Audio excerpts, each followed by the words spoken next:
Hello అక్వామ్యాన్, ఇప్పటిదాకా మీరు బట్టు అల్లరినే చూశారు. ఇప్పుడు బట్టు కోపాన్ని చూడాలనుందా? అయితే చూడండి. పంచ ప్రాణముల పంచాక్షరితో శివుని పిలుచు సంకల్పమై ముంచుకు వచ్చే మృత్యువు కందని మార్కండేయుడవై పరుగులు తీ.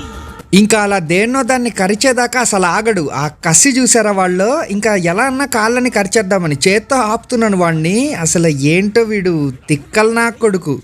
అయితే వాడికి గ్యాప్లో రూమ్లో స్నూఫీగాడు కనిపించాడు. ఇంకా వెంటనే స్నూఫీగాడి దగ్గరికి వెళ్ళిపోయాడు. చూడండి, అన్ని టార్చర్ చేయడానికి. బట్టుగాడు పెట్టే టార్చర్కి ప్రపంచంలో వేరే ఏ కుక్ అయినా ఈ పాటికి వాడిని వేసేసేది. ఒక్క స్నూఫీగాడే ఓర్పుతో వాడు అల్లరినంతా భరిస్తున్నాడు. అయితే మనం ఈ బట్టుగాడిని ఏం చెయ్యలేమా?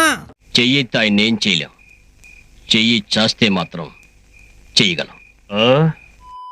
పాపం ఇంత టార్చర్ అనుభవిస్తున్నా ఇచ్చిన మాట మాత్రం స్నూఫీ తప్పట్లేదు. మాట తప్పితే మా మెడ మీద తల తప్పినట్టే.